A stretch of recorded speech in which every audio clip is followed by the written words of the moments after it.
24 Julai 2026.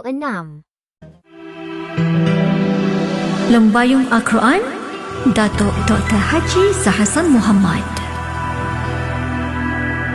Assalamualaikum warahmatullahi wabarakatuh. Alhamdulillah wassalatu wassalamu ala Rasulillah. Innal hamdalillahi nahmaduhu wa nasta'inuhu wa nastahdihi wa nastaghfiruh wa natubu ilaihi wa natawakkalu alaihi wa na'udzu billahi min shururi anfusina wa sayyiati a'malina.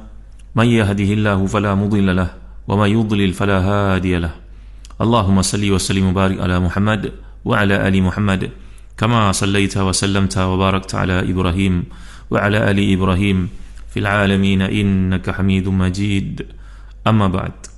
Muslimin muslimat yang dimiliki Allah, alhamdulillah, syukur pada Allah. Pada kali ini dapat kita menyambung lagi pembincangan kita, tadabbur kita pada surah yang mulia, surah Al-Insan, yang dibacakan Nabi SAW pada rakaat kedua salat subuh seperti riwayat Imam Muslim. Dan ini telah diperjelaskan berkali-kali dalam kuliah lalu betapa pentingnya peringatan ini disampaikan supaya manusia mengerti asal-usul mereka dan Nabi Adam ataupun asal-usul yang baidnya, iaitu penciptaan manusia dari Imani, bagi mengetahui selok-belok jalan yang dikehendaki diperintahkan Allah untuk mereka taati. Maka itulah keseluruhan inti surah Al-Insan kalau kita perhatikan. Ayat-ayat penghabisan daripada surah yang mulia ni, kalau kita lihat tafsirannya, ayat ke-23 hingga ke-31, bahagian yang terakhir daripada tafsir surah Al-Insan. Kalau tuan-tuan buka Tahzib Tafsir Ibn Katsir, buatlah satu investment tuan-tuan untuk memahami kalam Tuhan, kerana saya telah tunjukkan kepada tuan-tuan keajaiban, kehebatan perkataan yang Allah pilih dimuatkan dalam Al-Quran ini untuk menjadi jambatan hubungannya dengan hamba-hambanya, dengan wahyu yang disampaikan. Indahnya bahasa Arab ni hanya mampu kita fahami sekelumit saja tuan-tuan. Itu pun jika kita rajin baca tafsir, contohnya tafsir Tahzib Tafsir Ibn Katsir ini. Baik, terjemahannya, sungguhnya kami telah menurunkan Al-Quran kepadamu wahai Muhammad dengan beransur-ansur, maka bersabarlah kamu untuk melaksanakan ketetapan Tuhanmu, dan janganlah kamu ikuti orang yang berdosa dan orang yang kafir di antara mereka. Dan sebutlah nama Tuhanmu pada waktu pagi dan petang, dan pada sebahagian dari malam, maka sujudlah kepadanya dan bertasbihlah pada bahagian yang panjang di malam hari. Sungguhnya mereka, iaitu orang kafir, menyukai kehidupan dunia dan mereka tidak mempedulikan kesudahan mereka pada hari yang berat, iaitu hari akhirat. Kami telah menciptakan mereka dan menguatkan sendiri tubuh mereka apabila kami kehendaki. Kami bersungguh-sungguh mengganti mereka dengan orang-orang yang serupa dengan mereka. Sungguhnya ayat-ayat ini satu peringatan, maka barang siapa mengkehendaki kebaikan bagi dirinya, nescaya dia mengambil jalan kepada Tuhannya, dan kamu tidak mampu menempuh jalan itu kecuali apabila dikehendaki Allah. Sungguhnya Allah, dialah yang maha mengetahui lagi maha bijaksana. Dia memasukkan siapa yang dikehendakinya ke dalam rahmatnya, dan orang-orang yang zalim itu disediakan bagi mereka azab yang pedih. Jadi memahami ayat ini, kalau kita lihat, antara lain disebut oleh Imam Ibn Jarir Tabari, Syekhul Mufassirin, ini ahli tafsir yang hebat. Dalam tafsirnya namanya Jami'ul Bayan. Kalau para ustaz yang mendengar kuliah ni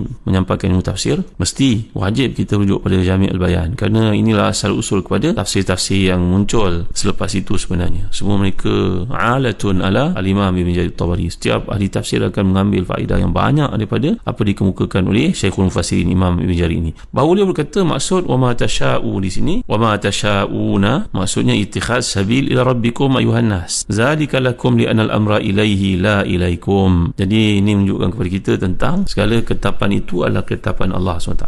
Itu sebab adab kita dalam apa jua yang kita katakan, Masya Allah kana wa ma lam yasha lam yakun. Ada sebuah doa tau. Doa ni patut kita baca. Kita ni sebagai usahawan ke, sebagai bapa ke, doa yang dibacakan oleh Abu Darda radhiyallahu an, bahawa ketika berlaku kebakaran di Madinah, rumah Abu Darda ni antara yang selamat. Kalau kita baca kisah ini, bagaimana anak-anak murid Abu Darda ni salah seorang sahabat Nabi yang faqih, memiliki kuliah, menyampaikannya. Maka anak-anak murid datang untuk beritahu kepadanya, wahai Abu Darda, rumah tuan terbakar. Tak lama kemudian datang lagi seorang beritahu kepadanya, Abu Darda, rumah terbakar. Dia kekal tenang. Datang orang ketiga menyampaikan perkara yang sama, Abu Darda, rumah kawasan tuan itu terbakar, wahai sahabat Nabi. Datang orang keempat, wahai Abu Darda, api telah naik dengan marak, tapi bila sampai ke rumahmu, api itu padam. Allahu Akbar. Ni doa kita kena baca tau. Nak musafir ke, nak keluar pergi kerja ke, kita ada kilang ke, takut orang sabotaj ke. Abu Darda menjawab, aku yakin bahawa Allah tidak akan biarkan rumah aku terbakar, kerana Rasulullah telah mengajar aku satu doa yang jika dibaca lepas subuh, si baca akan selamat daripada segala bala bencana sampai ke petang. Maka aku yakin rumah aku tidak akan terbakar. Jadi dalam kisah yang sampai kepada kita ni berkaitan doa ni, Abu Darda mengamalkannya, lalu Allah telah menjaga rumahnya daripada kebakaran. Sedangkan jiran rumah mereka habis terbakar semua. Perawi ini berkata, bila kami sampai ke rumahnya, kami dapati semua semua rumah sekitarnya terbakar, sedangkan rumahnya tidak terbakar. Kerana Abu Darda mengamalkan doa ni yakin. Doa ni kalau kita perhatikan sangat mirip dengan doa Sayyidul Istighfar yang kita baca lepas subuh, lepas asar. Tambahan, bacalah doa ni, amalkan doa ni. Dengar baik tuan-tuan ni Allah sekalian ya. Allahumma anta rabbi la ilaha illa anta alaika tawakkaltu wa anta rabbul arsyil azim ma syaa Allahu kana wa ma lam yasha' lam yakun.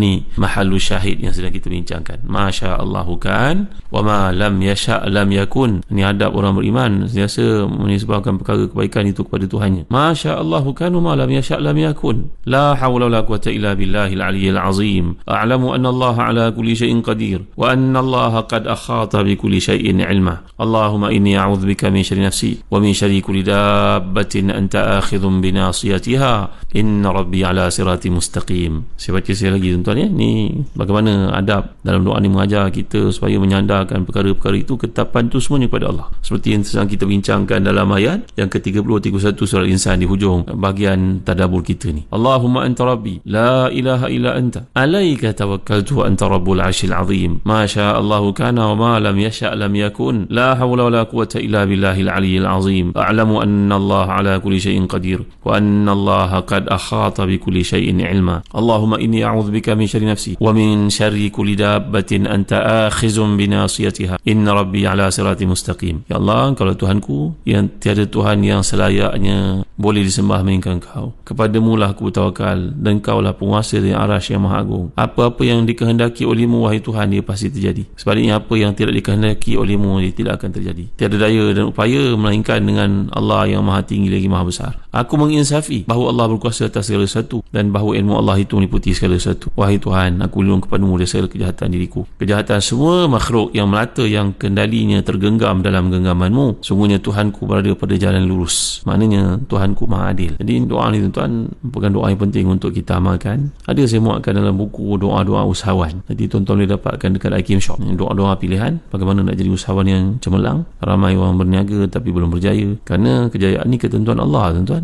Barangkali doanya belum sempurna. Dan saya muatkan juga bagaimana kisah kejayaan Uthman bin Affan radhiyallahu an dalam buku doa usahawan ini. Jadi kembali kita kepada gambaran dalam ayat 30 dan 31 di hujung surah Insan ni, bahawa segala ketetapan itu milik Allah. Kehendak itu kehendaknya. Kamu boleh berusaha, selebihnya kau serahlah kepada Allah SWT. Tapi kena berusaha dan sebab itu bertawakal. Macamlah kisah yang saya bawakan kepada tuan-tuan, iaitu Tufail bin Amr Ad-Dawsi radhiyallahu an, yang mulanya datang ke Mekah ditakut-takutkan oleh puak musyrikun, jangan dekati ini lelaki, bahaya, sumbat telinga mu dengan kapas, nanti kalau dia bercakap engkau boleh terpengaruhnya. Tapi Allah telah mengkehendaki untuk Tufail ini dapat nur, dapat hidayah daripada Allah SWT. Maka aku pun mencabut kapas kat telinga, dalam kisah yang telah saya bawakan di yang lalu. Bila aku mendengar saja ucapan Muhammad sallallahu alaihi wasallam ini, aku tak pernah mendengar kata-kata lebih indah daripada ucapannya. Aku berkata subhanallah, tak ada ucapan lebih baik pada lafaz yang indah dan hebat ini. Maka bila Nabi beredar, aku mengikutinya sampai ke rumah baginda sallallahu alaihi wasallam. Aku berkata, wahai Muhammad, kaummu datang kepadaku berkata demikian. Lalu aku beritahu kepada baginda apa yang mereka katakan. Allah tetap mengkehendaki aku mendengar apa yang Tuhan katakan, dan telah jatuh dalam hatiku bahawa semuanya benar. Bentangkanlah kepadaku agamamu wahai Muhammad sallallahu alaihi wasallam. Nabi pun menerang kepada jenazah Islam. Dia masuk Islam. Dia berkata, aku akan kembali kepada Daus, kabilah aku seorang ditaati di kalangan mereka. Aku akan menyuruh mereka kepada Islam wahai Rasulullah. Moga Allah beri hidayah kepada mereka. Maka doakanlah supaya Allah menjadikan bagiku satu tanda, kata Tufail bin Amr ini. Baginda berdoa, Rasulullah berdoakan untuknya, ya Allah jadikan baginya satu tanda yang membantunya. Dia keluar pulang kepada kabilahnya. Ini cerita usaha untuk dapat hidayah kan. Kena usaha lah. Tak boleh kita menanti yang bulat datang bergolek ke, yang PP datang melayang ke. Tentang kesihatan, pandai pula kita pergi cari doktor untuk rawat bila takut berlaku satu penyakit. Anak-anak tu pergi belajar bersungguh-sungguh dengan harapan dapat skor keputusan yang cemerlang, nanti boleh masuk tempat belajar yang baik. Kenapa dalam bab hidayah ni kita tak buat begitu? Dalam bab keduniaan ni kita berlumba-lumba melakukannya. Kita tak tahu pun apa yang ditetapkan oleh Allah. Tapi tentang ibadah dan juga hidayah ni kita mengatakan belum sampai seru. Kenapa tak pakai tudung? Belum sampai seru. Kenapa tak semayang? Belum sampai seru. Kenapa tak pergi Jumaat? Nantilah dulu, Allah belum bagi hidayah. Kita kena usahakan tuan-tuan. Maka Tufail ni bila sampai kepada kabilahnya, mula-mula dia sampai satu tempat yang agak tinggi. Dia nampak daripada situ ayahnya berada di seberang sana dan isinya, begitu juga anak-anaknya. Bila dia menaiki kawasan tinggi itu nak sampai ke kabilahnya mula nampak dia sampai dari Mekah ni, Allah memberi cahaya kepadanya di antara dua matanya, terang bagaikan cahaya bintang yang dapat dilihat oleh semua orang di hadapannya, terutamanya pada waktu kegelapan malam. Maka Tufail berkata pada Tuhannya, Allah, aku telah jumpa dengan Nabi SAW, janganlah jadikan cahaya ini pada wajah aku, nanti aku bimbang mereka mengatakan ini sumpahan, ini hukuman kerana aku tinggalkan agama mereka. Maka Allah telah memindahkan cahaya itu ke hujung cambuk. Cambuk ni macam rotan lah, macam satu cemeti lah, digunakan untuk tongkat ke begitulah, untuk dia memukul haiwannya untuk suruh berjalan. Maka aku pergi kepada mereka dalam keadaan cahaya itu berada di hujung tongkat seperti pelita yang tergantung, cahaya yang telah menerang. Ayah datang kepadaku, aku berkata, jauhkan dirimu daripadaku, aku bukan lagi daripadamu dan kau bukan daripadaku. Ayah aku tanya, mengapa begitu? Jawapannya, aku telah meluk agama Muhammad sallallahu alaihi wasallam. Ayah aku berkata, wahai anakku, agamaku adalah agamamu, begitu juga ibuku, semuanya masuk Islam.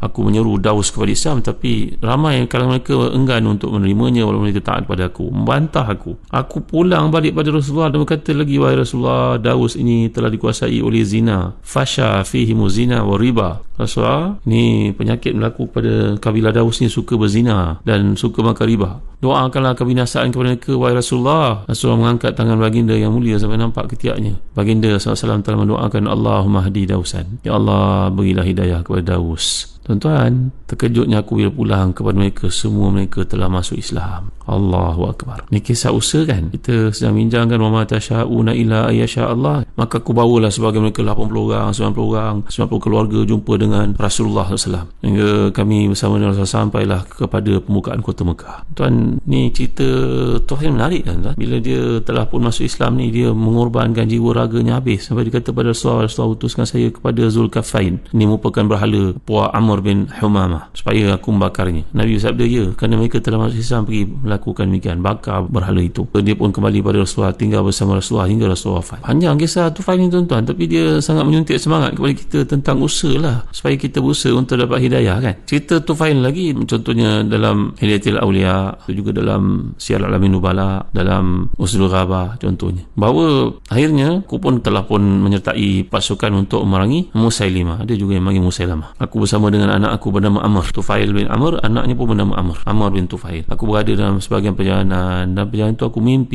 mimpi dan tidur aku melihat seolah kepala aku ni cukur botak. Tiba-tiba seekor burung keluar dari mulutku. Lalu seorang perempuan mengambil aku, masukkan dalam rahimnya. Anak aku yang berada di situ berusaha untuk menarik aku, menyelamatkan aku, tapi gagal. Pelik mimpi ni tuan-tuan. Tufail bin Amr Dausi mimpinya dalam perjalanan untuk memerangi Musailimah. Aku menceritakan mimpi itu kepada kaumku. Mereka berkata, wahai Tufail, ini satu kebaikan. Si pencari hidayah ni tadi yang berusaha untuk membuat satu perencanaan mencari hidayah Allah, dia tak tahu apa yang diperuntukkan di sisi Allah untuknya, tapi tawakal ala Allah, ibarat kata mereka. Menarik kisah ni tuan-tuan, saya bawa untuk tuan faham berkenaan dengan kehendak Allah dan usaha kita memprogramkan satu kebaikan supaya kita mati dalam kematian yang baik. Demikianlah kisah Tufail Amr. Di hujung hayatnya saya akan bawa dan kuliah akan datang, apakah petanda mimpi yang dilihatnya itu. Kepalanya dicukur, burung keluar dari mulutnya, seorang perempuan menangkapnya, masukkannya dalam kemaluannya. Ini kisah sangat menarik, saya akan bawa dan kuliah akan datang lanjutannya. Wallahu a'lam wa sallallahu ala sayyidina Muhammad wa ala alihi wa sahbihi wa baraka wasallam. Walhamdulillahi rabbil alamin wa barakallahu fikum. Assalamualaikum warahmatullahi wabarakatuh.